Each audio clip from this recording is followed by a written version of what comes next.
Zoe gave Man. me a thumbs up, almost caught the Holy Ghost.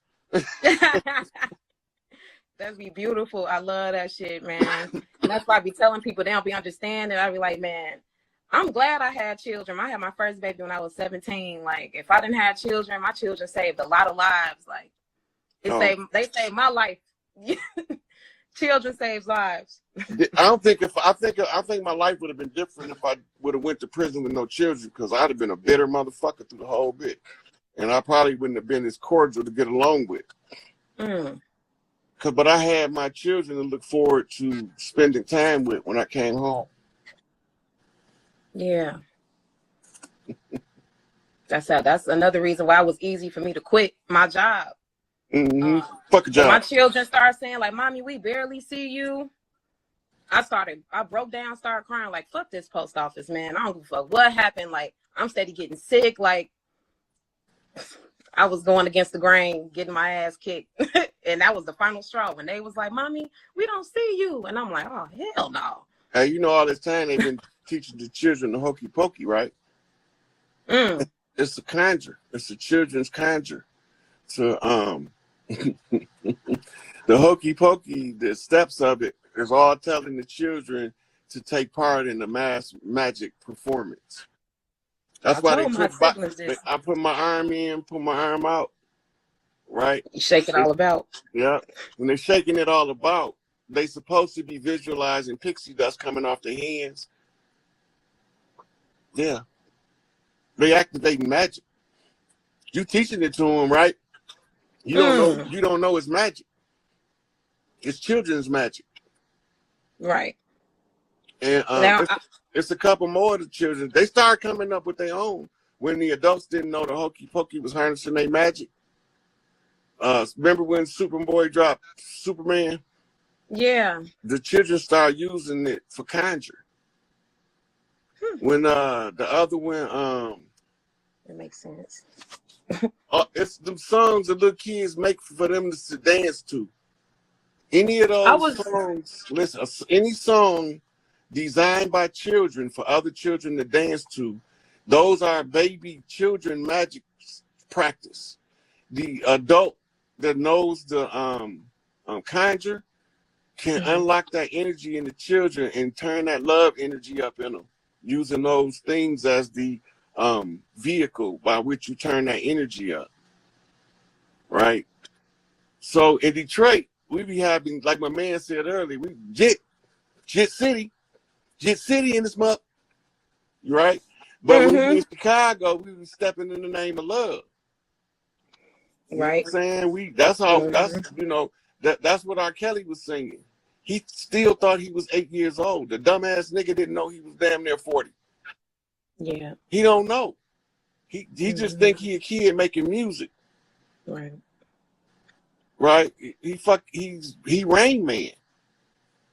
So he still can tap that magic.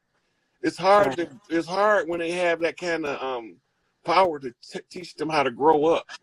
And if they don't have a man around them to teach them how to grow up, they won't never grow up in certain areas, and it'll make them susceptible, like R. Kelly, to being fed children and not being able to know the difference in a 25-year-old and a 12-year-old.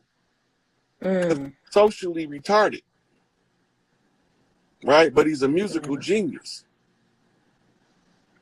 And so but that children's magic is in there. They got tired of the adults not using it. If you look at all of the children that used to follow those dance steps, they're not like the other children. No. They're children that'll go out and get a job. They'll work. They won't ask for a whole lot of stuff. You know what I'm saying? They're trying to use their personal power. Right? Whereas the children right in the generation before that shit, less likely to want to work. They less likely to want to use their personal power. You can see the transition that was taking place through the culture and the music.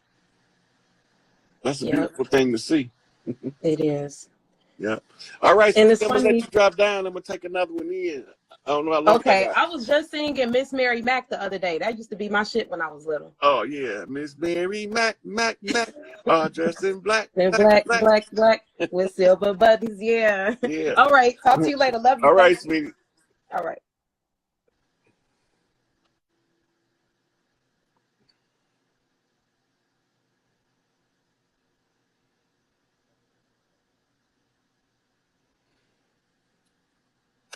Deloria, Deloria. Hello, Rod. What's going on, sweetie? How you doing? I'm doing pretty good. How are you? I'm good. Where you chiming in from? So I'm actually in Georgia right now, but I'm actually from Peoria, Illinois. So I don't know if you're familiar with that place, I that know where area. Peoria at. Okay, perfect. So actually, I'm chiming in because I had a question. I had a dream that's kind of been like bothering me a little bit, Mhm. and I just kind of When you want say to. bothering you, what do you mean? Like you can't get it off your mind or making you feel spooky? I can't understand it. I mean, I feel like I should be able to understand it, but I can't get it off my mind, and I'm trying to understand it. Okay. Um, Now, when a mhm, dream stay on your mind, it's the difference in the dream that bother you and the okay, dream that stay on your mind. The okay, dream that bother you is a warning. The dream that stay on your mind, it's gonna stay on your mind because you're trying to figure out what the meaning of the dream is. So there's exactly. a difference. That's why I asked the question. Okay, So tell yeah, me the dream. Take it from the top. Tell me the dream, and let's see what we come up with. okay, perfect. Okay, so I'm on this ship, and I know it's in outer space because I'm working in a lab, and there's a window, and outside the window I can see the stars. I can see outer space. And so on this conveyor belt, I'm in like a lab. I have like a lab partner, and on this conveyor belt we have these clay molds of babies, and basically our job is to put the life inside of the baby. So when we do it, the babies instantly turn brown. Like that's the first sign of they're alive, and then we wait for Okay, them to. you can stop Uh right there. That's not a dream. That's why it's bothering you. That huh. was actually happening in the development of the earth when the sisters decided that they would let earth be inhabitable. That's what y'all was doing when y'all was creating the human. And spiritually, Hmm. you was going back to the spiritual nexus of the location where y'all was doing it because you was one of the doulas that was overseeing the project. Okay. So, but here's the part that I don't understand. So you're right. That for some reason that part felt natural, but the part that's on my mind is that as we're doing this, I got another baby clay mold, and when I put the life into it, the color never changed. It stayed white, but the baby woke up and was alive. And I just remember thinking like we both kind of looked at each other like that's not right, but we let it go through because it was alive. But that's the part that I That's can't get. actually that was the actual response when they created um, the artificial humans, the artificial souls they couldn't have seen. That's why they Mhm. didn't turn brown, and that's what made the wolves, all of the guardian wolf spirits of the earth converged in Europe. And this is how we discovered the anomaly because they was never supposed to go through that cycle where y'all Yeah. could see them. So after y'all seen a certain amount of them, y'all called the Queen of Heaven and Earth and explained to her that there's an anomaly going on, and y'all didn't have an answer for it because somebody's doing something on Earth. Y'all can Oh, okay. so you going back in the spirit realm where you Mhm. transfer souls into forms, into bodies. Mhm. And so once this was discovered, she called for the guardians, the earth guardians, because they was being reported that the earth guardians wasn't on their post, which is they wolf spirits, but they personify as giant fucking wolves when a crisis is taking place on earth. So Okay. this is why you have the story of Romulus and Remus suckling from the she wolf, right? They said Mhm. that Remus got murdered and Romulus became the founder of Rome, or maybe it's backwards, but Mhm. because I always get them mixed up. But anyway, so this is why that story is in the historical record. So when the in Kemet, we was doing the cyclic repeat of the holy drama. Mhm. And so the Queen of Heaven and Earth was stationed at that time in Egypt. So when they brought her, when they found the wolves, they was guarding the cave. And when they went in the cave, they discovered a bunch of malformed beings in there, but they didn't know they was malformed. They just didn't know what the fuck they was. Right. Okay. So they So took him back to Egypt to present one to the Queen of Heaven and Earth. And when she seen it, she said, "What manner of beast is this?" And none of the scientists knew what the fuck they was looking at. And it's, birth defects. Right. Right. But they were sentient, but they came to sin in that condition because the soul can't expand to its proper development when the body that is being used to train the soul is malformed. Right.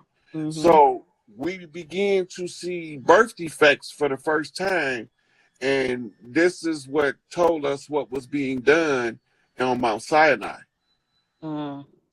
Okay. Right. So it's more to it. I went through all that on the video series with Young Elder.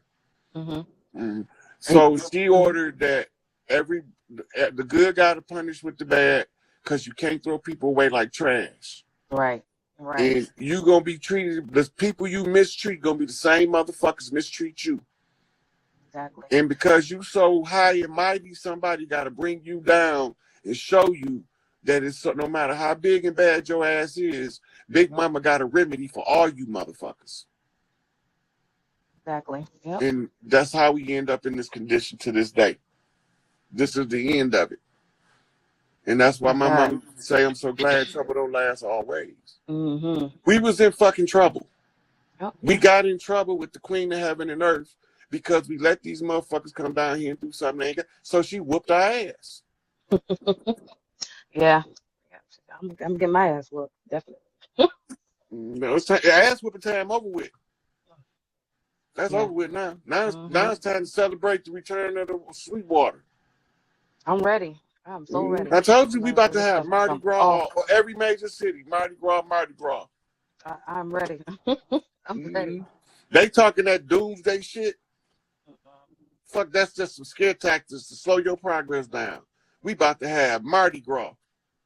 From Maine to Arizona, from Alaska to Florida, from motherfucking the Canadian North of Nova Scotia to the bottom of Argentina. We finna turn up on these motherfuckers. Hey, so my next question, real quick, and then I'm gonna let you go. But my last name is Artis, Artis. I'm guessing that's a Canadian French name, more Canadian on the That's more a like. confession. Oh, really? Your name is so somebody in your family established your last name because they was an artist. Oh, wow. Okay. Right now, what kind of artist depends on. You can look at your family and you can see what y'all have a penchant for doing. Yeah. Right. You got singers in the family, or you got painters in the family, or instrument players in the family. But when you got the name artist as a clan name, they all got different art forms that could be associated with the clan. Okay, because I got 13 brothers and sisters, and I'm probably the only one that is not an artist. Every one of them, they all have a specialty, like a art, like you're saying. But I don't know. I just figured that it was more like a French. But okay. How many children you got? I don't have any kids. I don't have none. Because you might be, this is the craziest shit, y'all women do this shit. But you might not want to express your artistic talents with the world right now. You might be saving it so that you can use it to develop the artistic talent in your child. As they see yours develop, they'll follow the suit. So you could be just waiting to be a mother in order to turn that on. That you might be right, 100%. Might be right. Yeah. Look here. Watch my pen.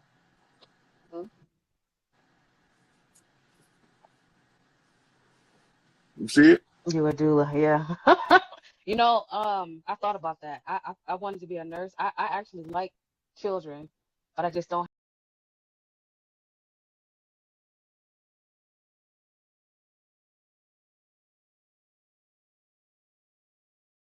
Oh, one thing I wanted to talk about, Manson. This is the LSD edition. Lord Stone's disciple. This is a Charlie Manson, helter skelter, understand what they doing, and you won't be tricked. Ethiopian New Year. Good news. 9/24. Greetings. Y'all flipping mad signs in the comments, and I'm seeing what they meaning in real time. So one of the things that gave us a heads up for the 24th, which I don't know if anything will happen or not, but one of the speakers overseas, one of the heads of state or chancellors or some shit like that, said that this is going to be a day that you're going to know exactly what you was doing when the shit hit the fan. That's what he said, basically. So everybody's watching. But I don't know. This shit should have been hit the fan because it stink real bad, like it didn't turn rancid or something. So, yeah. So we going from the silver age into the golden age. The Silver Age is a rediscovering of what's been lost. So it's a artificially induced Kali Yuga at the end, right before the close of the age, because somebody's job out of Big Mama house is to find who got conjurers open and make them close that shit out. And don't matter what you do, they got to close that shit out though. They got to agree to close the dirty conjures out at the close of the age, because if they remain open, it sends a reverse vortex of energy, and it's not going to turn out good for that family line. So, anyway, we going to go over something I went over once before about a year ago, and it's the Charles Manson story. There's a version that they tell us, but they tell us the real deal at the same time they tell us that the man was insane. You know, Charles Manson is the first so-called whistleblower / conspiracy theorist. He the first one. In 1960s, he was in a CIA experiment for mind control and manipulation of groups of people, right? And there was another guy also in the class with him. You know him by the name of Joseph Sinkyu, from kidnapping Patty Hearst and forming the SLA, Symbionese Liberation Army. Anyway, in this class where they teaching them mind control and how to use LSD to give guided meditations and altered states of consciousness, basic shaman training. But instead of using the peyote or the toadstool, they was using a manufactured version called LSD. So while they was doing this, they teaching him all of the shit that they about to do. Yep, MK Ultra. They are teaching him how they using the chemicals in the water based off MK Ultra experiments. They found that the chemical fluoride is a byproduct of aluminum production. If you got an aluminum pan in your kitchen and you run your finger around across it, fluoride is the gray stuff that'll be residual on your finger. That's aluminum fluoride. Okay. The fluoride causes the body to go into protection mode, and it consumes the pineal gland with a waxy substance. If a waxy substance stays on the pituitary gland too long, it makes the individual compliant and susceptible to follow orders, because they've been cut off from their higher consciousness in the process. So they explained how it worked to Charles Manson. They explained that how they were planning to cause a race war at the close of the age to prove a point about their control over the masses using the media. So they told him about his opponent, who was going to get an army of melanated men, and he was to get an army of pale skinned men, and they were supposed to go to war with each other. So now they setting them up, and while they setting them up, remember, all of this time Charles Manson's supposed to be on parole when he's forming what's known as the Manson family. And Joseph Sinkyu haven't got out of prison yet to start building his army, but he's on his way home. Okay. So Charles Manson, in turn, after learning all of this shit from his handler. Now, for those who remember Jim Jones in Guyana, the handler for Charles Manson was